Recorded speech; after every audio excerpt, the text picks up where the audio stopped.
So, welcome to this webinar, which is about integrating source code management tools into application lifecycle management with codeBeamer.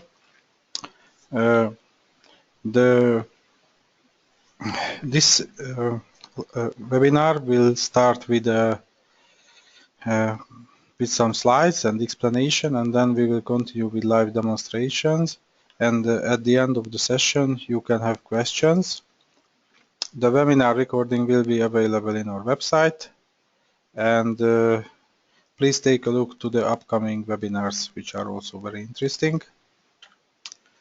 The agenda of this webinar will be that we will talk about what is managed repository, and we will share a few thoughts about integration levels, repository workflows, and supporting collaboration with codeBeamer integration, and the SCM loop for external repositories.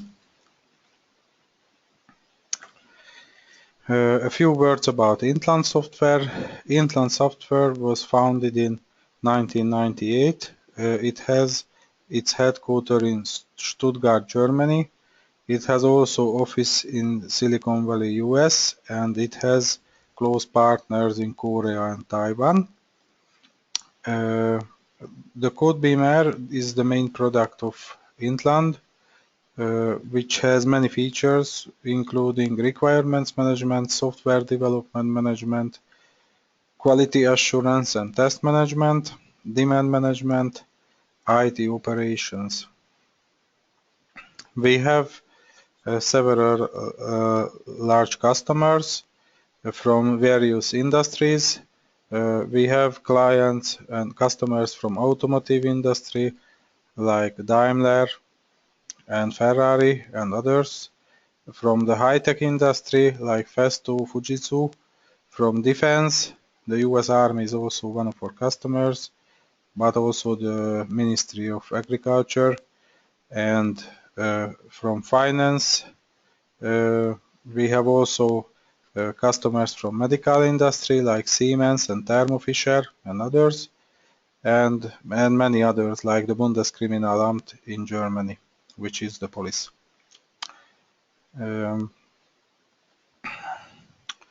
Let's see now the main topic of the webinar, integrating Git, Subversion, and Mercurial into application lifecycle management. So what is a managed repository? In fact, codeBeamer encapsulates the source code management systems like Git or Mercurial or Subversion into itself. It creates a live contact with the source code management repository, and it serves the features of the repository using the user interface of codeBeamer.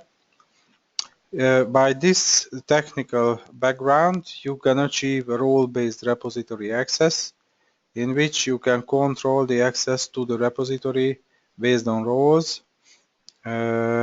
which you can configure on the project and directory level. The directory level is only for Subversion. You can achieve change management, issue and change associations for process enforcement. So it means practically that you can associate your commits to work items like bugs or change requests or other type of work items. And this way you can realize your change management.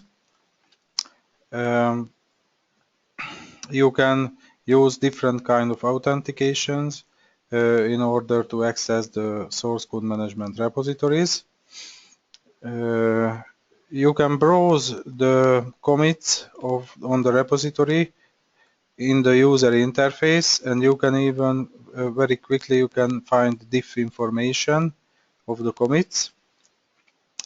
You can see who modified a certain file and when was it modified, so you can have similar features as Git blame. And you can set up email notifications about commits, pull requests, or merged pull requests. And you can have several charts about source code management, like commit statistics and commit trends. codeBeamer is able to manage two integration levels: external repositories and internally managed repositories. The internally managed way is when codeBeamer encapsulates the repository and integrates it with itself, and all the interactions from the user are going through codeBeamer. But if you have already an external repository which you would like to integrate into codeBeamer, we provide a looser integration level, in which if you commit to a repository, the commits will be visible on the user interface, but you can access the repository without codeBeamer also. And we support many workflows, but three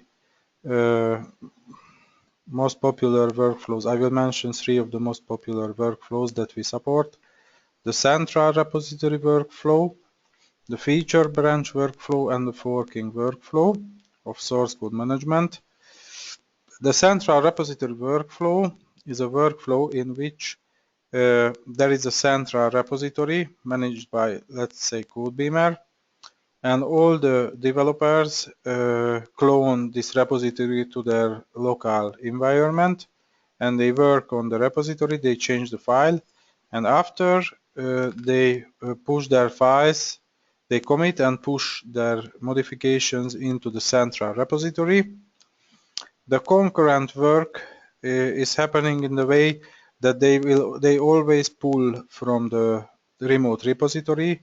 They always pull the modifications of others into their local environment, their local clone. And if there are conflicts, they resolve the conflicts in the clone, and they push the resolved conflicts into the master repository, into this central repository. The next workflow is the feature branch workflow, in which there is a central repository, and each developer has his own local clone of the repository. And if someone is working on a task or a larger set of tasks, then he creates a new branch, and he always pulls the master branch into his branch in order to avoid that he gets too far from the master development. And if there are conflicts, he resolves the conflicts in his own branch, and when he finishes the task, he merges his branch into the master branch, and this way his work goes into the central repository or the central branch. Here we can see the model of this, the central repository management with the developers and local clones and pulling and pushing. And on the next slide, we can see the third workflow, the forking workflow, in which there is a central repository in codeBeamer, and each developer has a fork repository, a remote one in codeBeamer, and they clone this fork repository. They push their changes into the fork repository, and they send pull request, which is a feature in codeBeamer. They send a pull request towards the blessed repository, the central repository, and the integrators decide whether to merge the pull request or reject it, and request the developers to do further work on the issue or do some code cleanup or resolving conflicts. If there is a conflict between the fork of the developer and the blessed repository, the developer pulls the master repository, the blessed repository, into his clone, resolve the conflict, push the resolution into the fork, and resend the pull request. And after this, the pull request will be mergeable into the blessed repository. The developers can pull from the fork of each other, and they can set up if it's necessary, the build scripts to use forks or use the master repository depending on their needs. So this workflow is a very flexible workflow from the viewpoint of development, source code management, and even the continuous integration. Let's see how codeBeamer supports the collaboration. First feature that supports collaboration is that the commits can be associated with tasks, bugs, or other work items.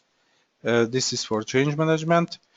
And these commits can be reviewed in the commits tab on the task details page, and this way you can always see what commits were done for a certain task.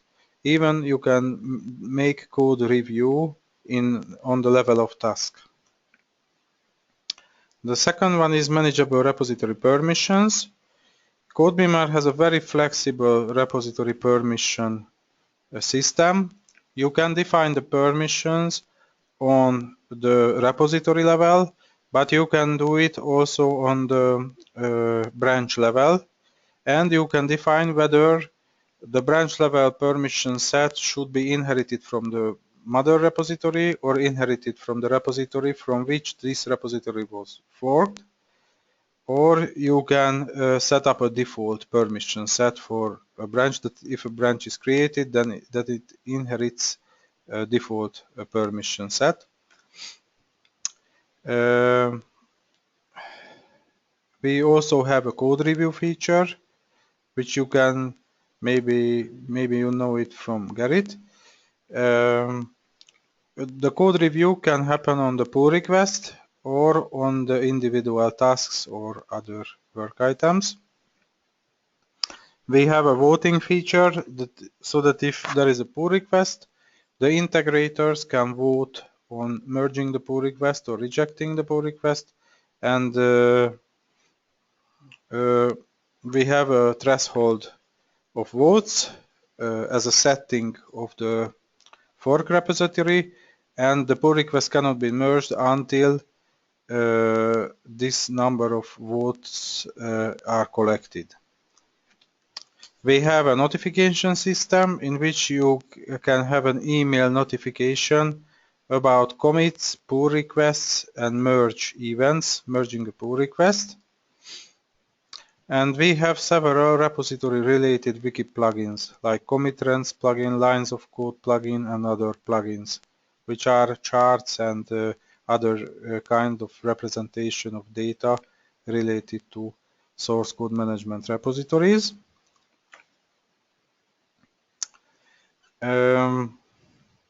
If you have an external repository and technically you would like to solve that your commits are visible in codeBeamer, we have an extra component in codeBeamer which is called SCM loop, and it's in fact it is put on the push and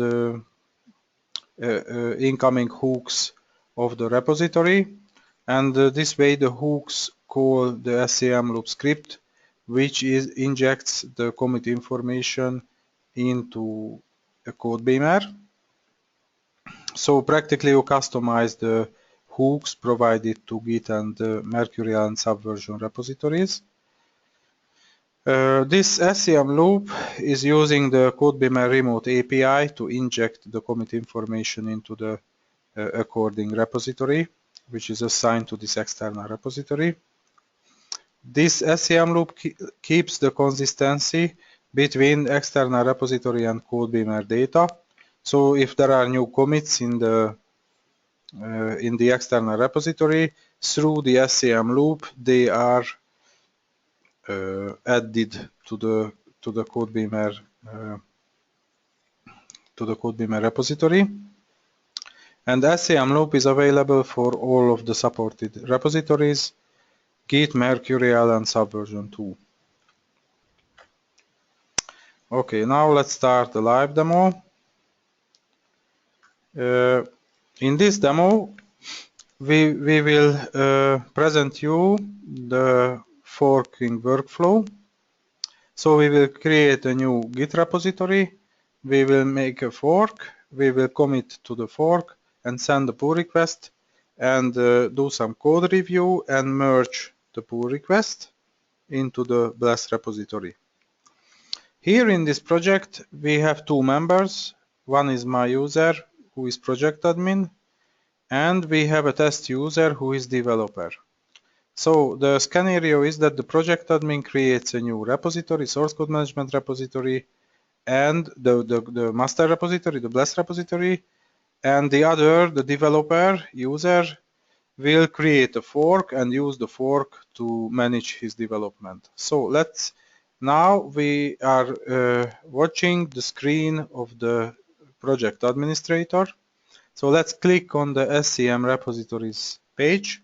We can see that there is no repository yet in this project. So we will create a repository. We click on the new repository link. In the next page of the wizard, we can choose the vendor of the SCM, the source code management repository, which we would like to create. So let's choose Git.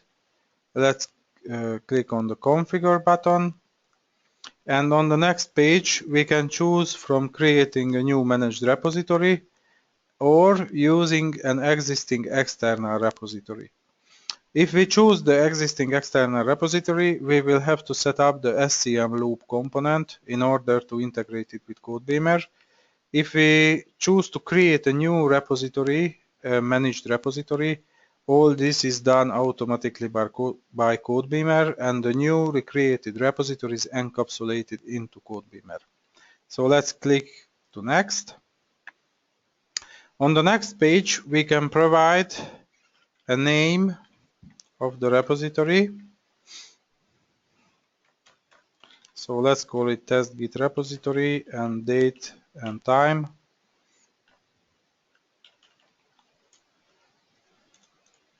Timestamp. Okay, so we provided the name and description. Here you can also define whether you would like to provide public access to the repository. If you choose to provide public access, then anyone can clone and anyone can push into this repository. It will be public. And here there is a tracker SCM loop checkbox, which if you set it to true, then commit is only possible with valid codeBeamer item IDs. So it means that you can commit only to bugs or change requests or other work items. Commits without work items are rejected. So in the next control, we can attach a dump file, a repository dump. So we click on attach file and we choose a test repository dump, which contains already commits.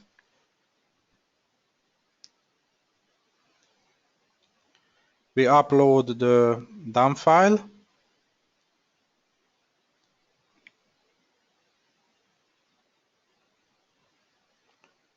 We upload the dump file, and after uploading the dump file, we can click on the finish button. So let's click on finish, and now the repository is being created and encapsulated.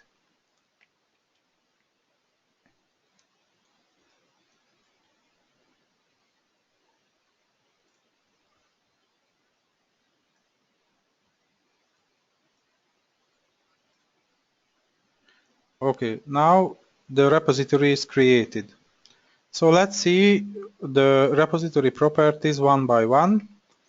On the top left corner, you can see the name of the repository, and here there is a context menu of the repository, in which you can find the fork menu item, the properties, deleting the repository, and setting up branch permissions of the repository. You can see here who created, which user created the repository. You can see the clone and push URLs. So you can set up in codeBeamer for cloning, pulling, and pushing several types of URLs and several types of protocols like Git, HTTP, HTTPS, SSH. You can also use the Git Smart servlet built into codeBeamer to push and pull and clone. Here you can see also the number of the forks of the repository. On the right side of the repository card, you can see the last push, and you can see the size of the repository, and you can see how many pull requests are there and how many of them are pending. Here under the repository card you have several tabs. The first tab is the forks tab. It shows you how many forks this repository has, and here you can see the list of the forks by using clickable links, so that you can click on each link and you get to the fork properties. Here we don't have any fork yet because this repository is just created. Later we will create a fork with the other user. So the next tab is Changes tab. Since we use the repository dump to create our repository, on the Changes tab you can see the commits coming from this dump. So you can see the commit history of this repository. Each commit has the committer name, and if the pusher is different than the committer, also the pusher is shown. Here you can see the revision after the commit, and here you can see which branch the commit was performed on. You can see which files were modified, and by clicking the numbers at the end of the file, you can see a simple diff, a line diff, providing information about what changed in the file. You can filter this list by several things like the author. Here, if you drop down this drop-down list, you can see the list of the committers and pushers, and you can filter by the author or pusher. You can drop down the branches list, and you can choose a branch. You can filter on branch. You can filter on the revision or comment. You can filter on the date of the commit from and to, and you can filter on the combinations of these. On the next tab, which is the Files tab, you can see the files of the repository. The Files tab is filtered by the branch or tag. In this drop-down, you can choose a branch or a tag, and then the files of the branch or the tag are shown. Here on the Files tab, you can click on the left tree in order to get into a folder, and you can navigate in the folder tree of the repository. You can see in the center panel or right panel, you can see the files and folders in the folder that you chosen in the left side. And the folders and the files has also context menus. The folder context menu contains the open directory item and the view log item. The file context menu contains the download menu item and the view log menu item.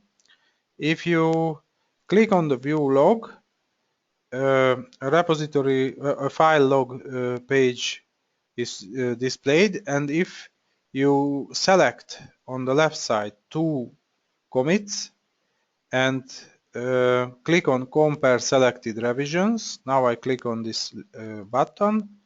Here the compare screen is shown, in which you can see the differences in the code or in the contents of the text content of the file between these two revisions. Here there are three different diff types: side by side, unidiff, and word level diff. And here we have also some controls to go on the diff one by the next difference and previous difference buttons. So let's go back to our repository properties page, and this is the Files tab. The next tab is the Pull Request tab, in which you can see the pull requests sent from this repository and the incoming pull requests coming into this repository. You can filter these pull requests by the direction, like incoming or outgoing or both, and also the status, like pending, completed, rejected, and all. You can filter them by that way. If you click on the branches and tags tab, you can see the branches and tags, and you can choose whether to show only branches or show only tags or both. You can also click on show details checkbox, and in this case you can see more details in the list of the branches and tags. The next tab is an important tab. This is the permissions tab. On the permissions tab, you can set up the permissions of the repository. Here on the horizontal axis you can see the roles of the project, and here there is a pseudo role, the created by, and you can also define what kind of permissions should the person has who created the repository.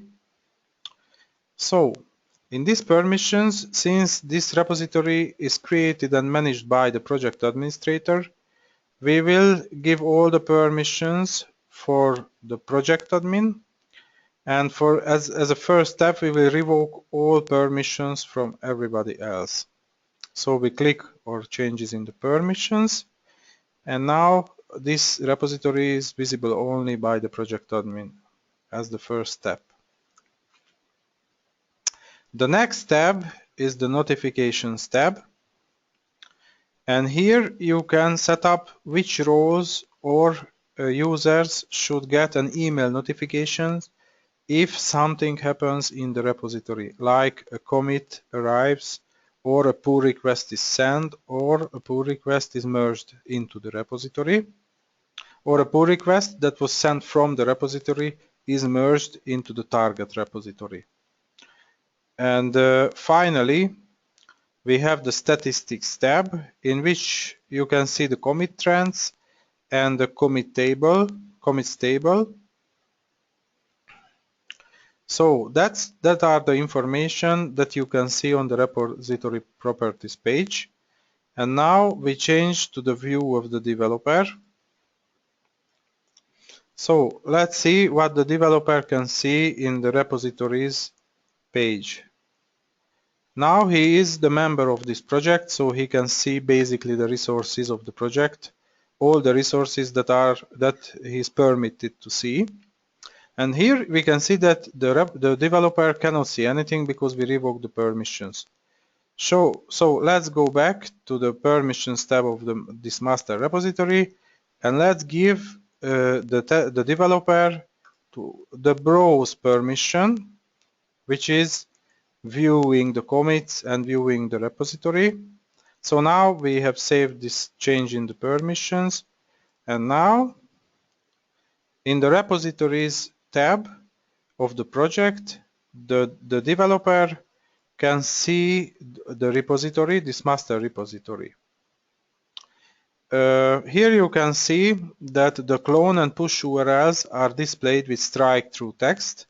It means that the user doesn't have the permission to clone and push into this repository, because the only permission that he has currently is the browse, the viewing permission. He can see the commits, he can see the files of the repository, he can see pull requests, but he cannot do any actions. He can even see the diffs of the commits, but he cannot do any action yet. So the next step is that the project admin will give the user developers, after all of the preparations, he will give the permission to fork this repository.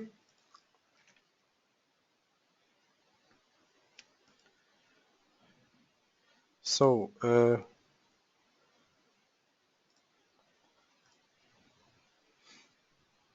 So let's give the developers the fork permission. We save the permissions and let's change to the screen of the developer.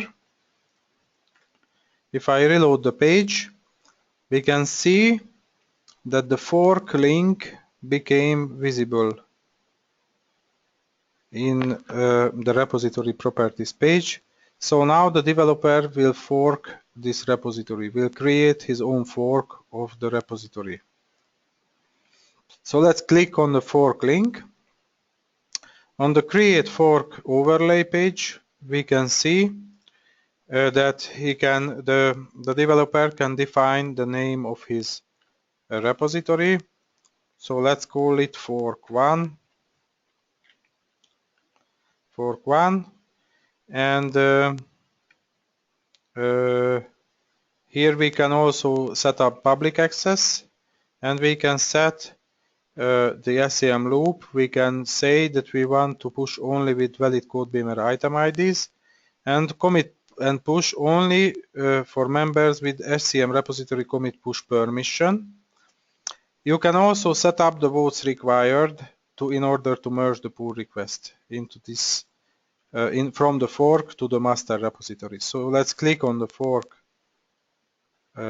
button, and now if we go to the screen of the project administrator and the repository list page, we can see that there is the master repository. We have the master repository created by the project admin, and here we have fork1 forked by this developer user. So he created his own fork now, and let's change to the page of the developer now.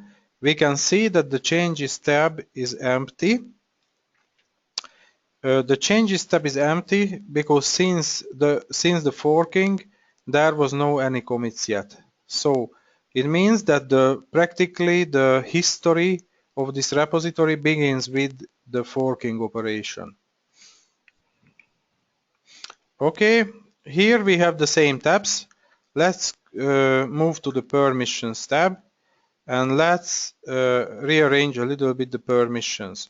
So we can see that the project admin has all permissions and developer has some permissions, but since this repository was created by this developer, he has all the permissions.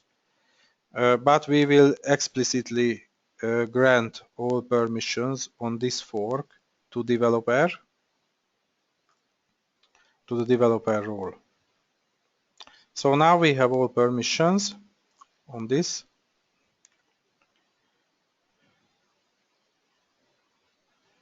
And the next step is that the developer will clone the repository to his local computer. For this, we will copy the clone URL. The SSH clone and push URL is displayed with strike through, so it's not available because the developer didn't set up his SSH public key in the system. Once the developer set up his SSH public key in codeBeamer, cloning, pulling and pushing with SSH will be available for the developer. So let's open a command line, and we will clone this Git repository into this folder in the command line. So we just type git clone and we paste the clone URL. We paste the clone URL. Here there is an authentication. The username and password is requested. So we will provide the username and password of the developer user, which is test user 3344.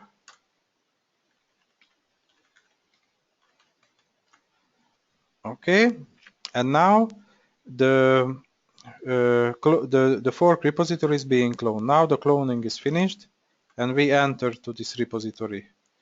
So if we just overview what is in this directory, here there are the files and folders of the repository. In the next step, the developer will modify a file. So to make it simple, we will modify a text file, but the developer of course can use Eclipse to modify source codes and anything, and after he just commits and push, this works completely.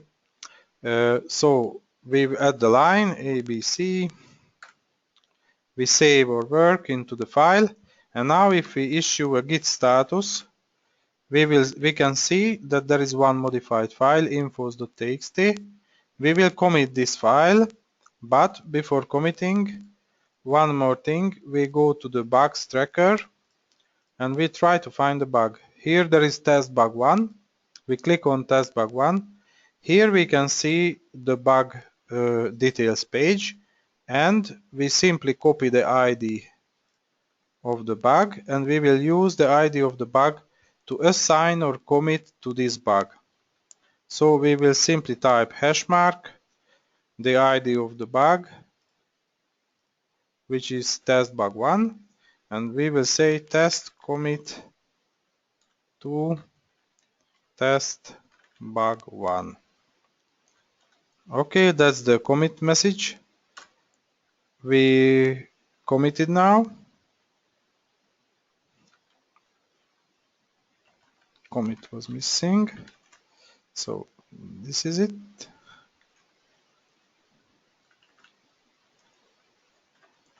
Okay, and now we will push our commit. We authenticate as test user 3344.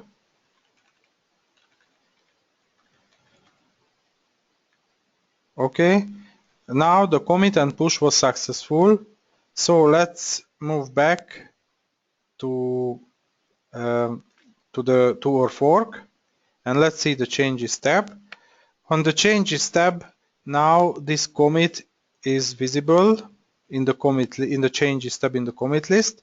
If you click on the diff, you can see the inserted text into the file infos.txt. So now we successfully committed a change into the source code management, and as you can see on the right side, the commit is assigned to bug 490240.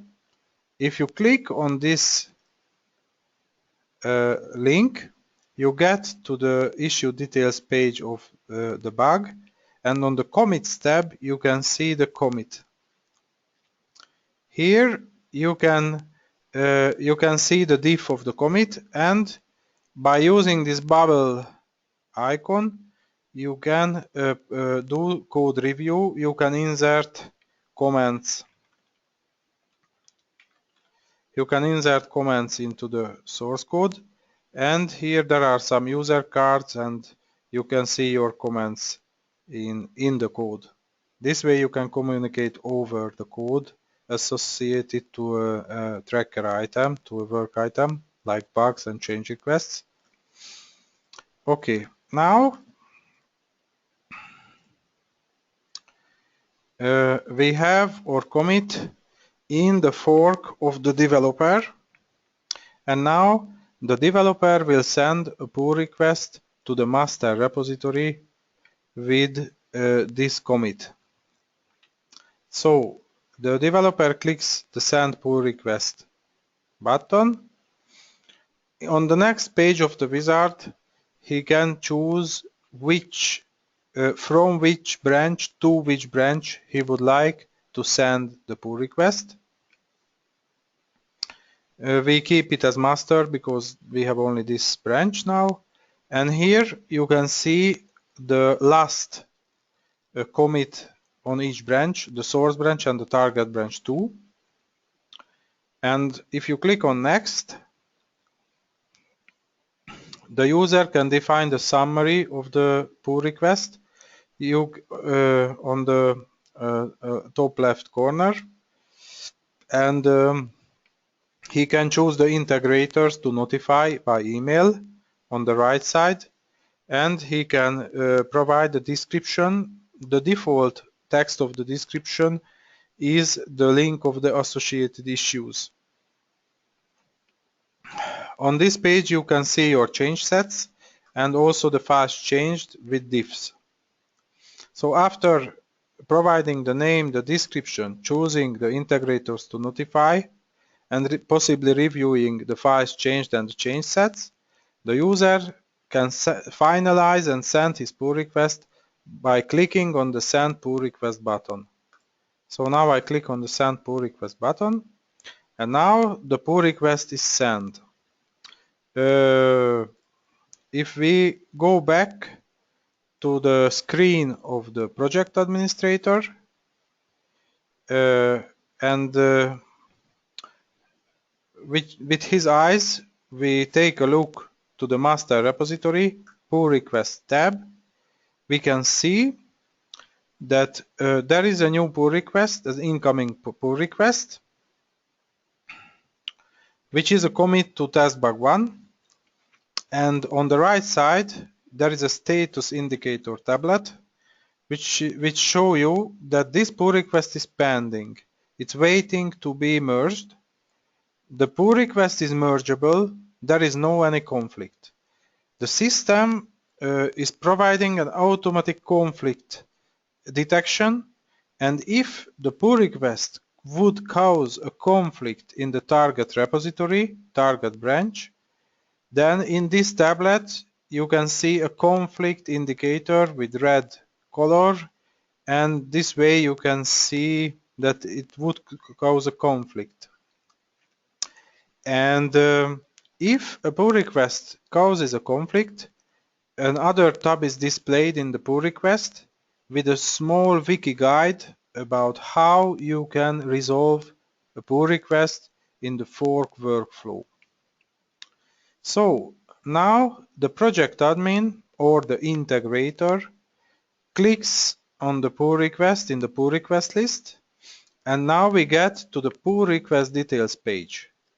On the pull request details page you can see the source repository and source branch of the pull request, the target repository and the target branch of the pull request, the priority of the pull request, the possible merge conflicts, if there are any merge conflicts, the integrators who are targeted by the pull request, and who sent the pull request, and if there are updates, who updated the pull requests.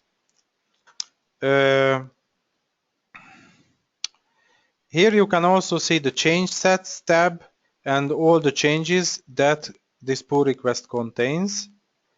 And here you can see the changed files with the diff. And on the changed files tab, you can place your comments and you can do code review. By clicking on this bubble and providing some comment, here you can see that I added a code review comment into the code, and you can see this comment also in the comments tab. So that's the code review feature. On the top of the page on the left side you can see the voting controls, in which you can vote on merging this pull request. And if the number of votes are larger than the votes necessary to merge this pull request, you can merge this pull request. Here the necessary votes were 0 because we didn't set it up, so you can merge it already. So now the integrator, the project admin, will merge this pull request because it doesn't have any conflict, and let's say he decided that it's okay, by clicking the merge button. So now I click on the merge button and the merge pull request overlay appears. The merge pull request overlay contains the merge button, and you can also add one more comment before merging. So I say let's merge it, and I click on the merge pull request button, and now the pull request is merged. So if we click on the repository link and we navigate to the changes tab, we can see that the Changes tab of the master repository, the target of the pull request, already contains the commit of the developer after merging the pull request. And you can see also the diffs and all information about this pull request. So that was a short introduction of the forking workflow and how it is managed in codeBeamer. And after this introduction, so let's see the questions. Are there any questions? I will wait 2 minutes for the questions, and then we will continue with the small poll, 4 poll questions. So 2 minutes for the questions.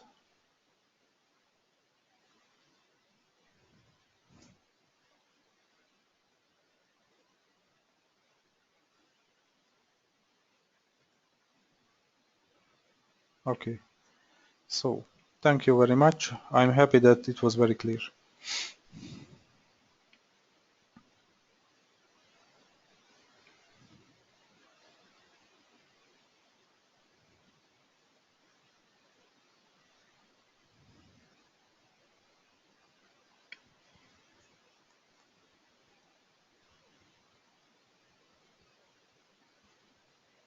Okay, 1 more minute for questions.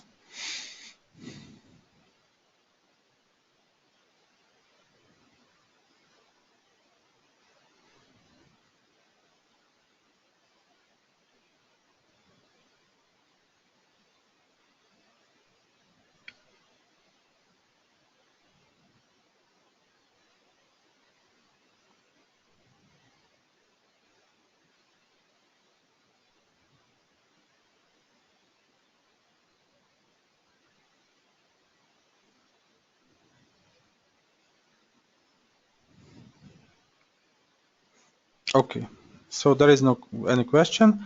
And now please spend 1 more minute with the poll questions. So first question, which tool are you using? Now I launch the question. 1 minute for answering this poll question.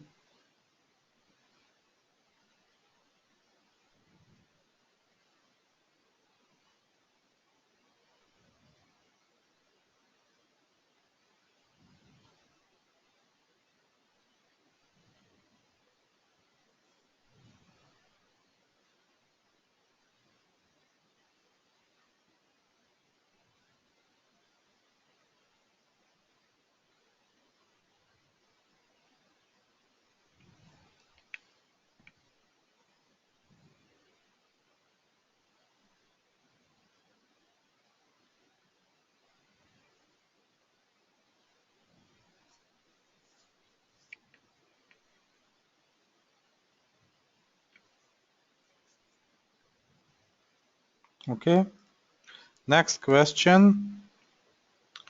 What is the tool that you are searching for if you search for a tool?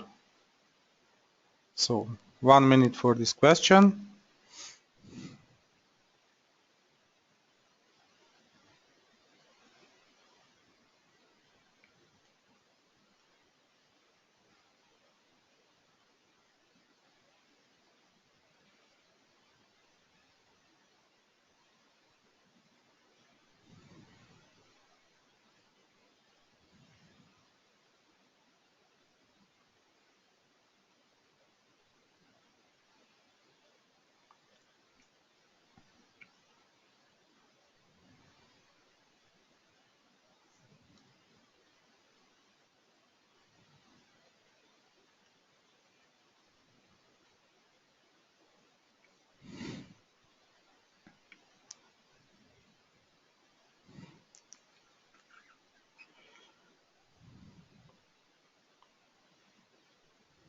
Okay. The third question.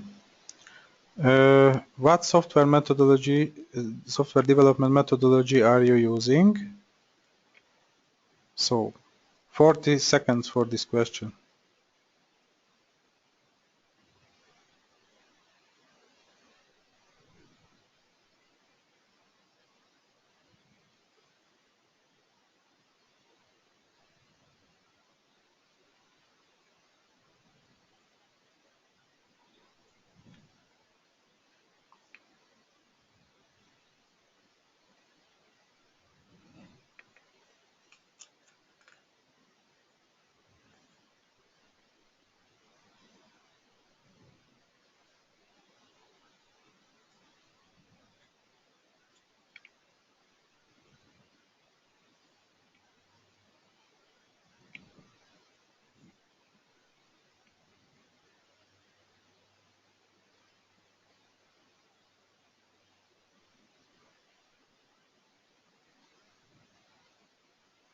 Okay. And last question. Would you like to receive further information about this tool? 1 minute.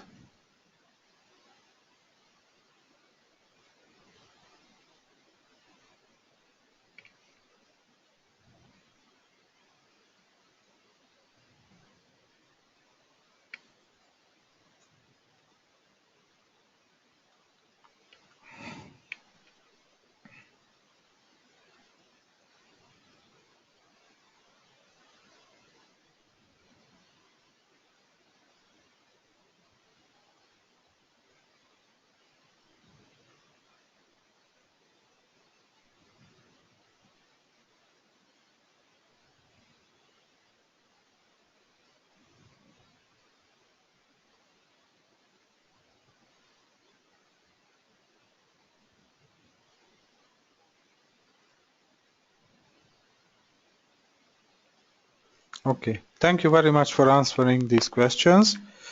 And thank you very much for participating in this webinar. I hope you got a closer insight about how codeBeamer is managing source code management. And feel free to visit our webpage to enlist to the further webinars. Thank you.